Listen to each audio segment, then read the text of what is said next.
Hey there, welcome back to 7-Minute Books. I'm Sam, and today we're talking about Sonja Lyubomirsky's The Myths of Happiness.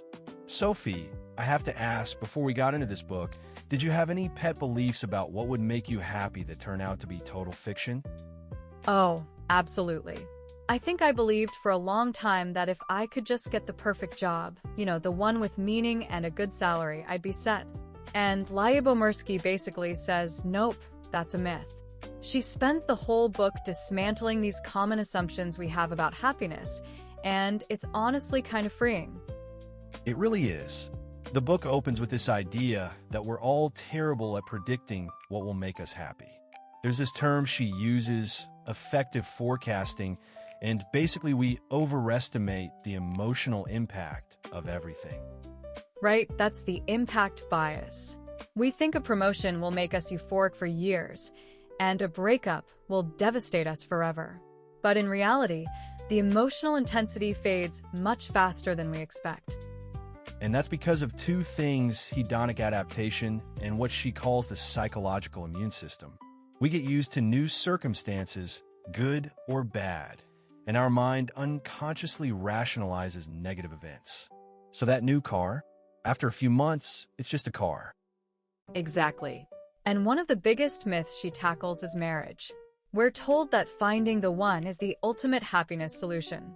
But Lyubomirsky says the honeymoon effect is real, but temporary. Within a few years, most couples return to their pre-marriage happiness baseline. That sounds depressing, but she's not anti-marriage. She's anti-myth. The real key is actively maintaining the connection through gratitude and shared experiences, not just expecting the ring to fix everything. And then she goes after parenthood, which is almost taboo to question. She cites research showing marital satisfaction often drops sharply after the first child and doesn't recover until the kids leave home. The daily grind, sleep deprivation, financial strain, loss of freedom, it's real. Yeah, but she's not saying don't have kids. She's saying manage your expectations. Savor the positive moments, be present, and know that the hard parts are normal. That alone can lift a huge weight off parents who feel guilty for not being blissful 24/7. Right. And then there's money. We all think more money equals more happiness. Lyubomirsky confirms that money does buy happiness, but only up to the point where your basic needs are met. After that, the correlation gets really weak. Because of the hedonic treadmill, you get a raise, you adjust, and then you want the next one. She suggests spending money on experiences instead of stuff, travel, concerts, learning a new skill. Those become part of who you are. And spending on others. Giving gifts or donating to charity boosts happiness more than spending on yourself. That's a huge finding. Another myth that really got me was about aging. Our culture is obsessed with staying young. But Lyubomirsky presents research showing that older adults are often happier than younger ones. They have greater emotional stability, less stress, and a deeper sense of contentment. That's the positivity effect. Older people naturally pay more attention to positive information and remember negative events less vividly. Plus, they've developed better coping skills. So the myth of miserable aging is just wrong. And then there's the big one, the arrival fallacy. The belief that once you arrive at some perfect destination, the right city, the right body, the right amount of leisure time, you'll be happy forever. But that's a recipe for perpetual dissatisfaction. Because we adapt and we just set new goals. The only way off that treadmill is to shift focus from outcomes to the process. Find happiness in the ordinary, imperfect moments. Cultivate gratitude, savor positive experiences, and engage in activities that give you flow and purpose. She gives concrete strategies to combat hedonic adaptation. One is variety, introducing novelty and surprise into your life.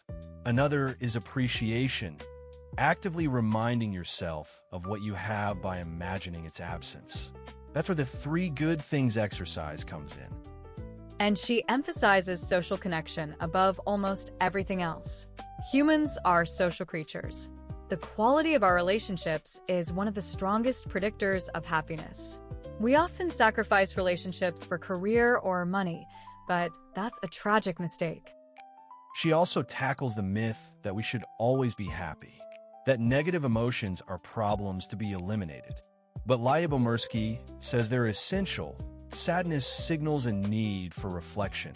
Anger can motivate change. Anxiety warns of danger.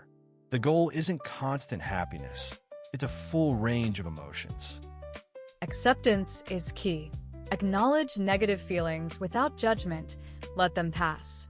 That's emotional intelligence, not failure. Finally, she emphasizes intentional activity. A big chunk of our happiness is within our control. Through practicing optimism, savoring, committing to meaningful goals, and nurturing relationships. But it takes regular practice and variety to avoid adaptation. The one thing I'm taking away is that happiness isn't a destination you arrive at. It's something you build moment by moment through your choices and attention. And honestly, if you want to go deeper, the whole library is over on 7minutebooks.com/app with over 6,000 fiction and nonfiction titles you can read or listen to in any language. It starts at $2.99 a month, $9.99 a year, or $19.99 once for lifetime access.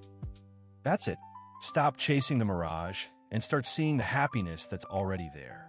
Sophie, always a pleasure. Same here. The real secret is not to find happiness, but to create it. We'll see you in the next one.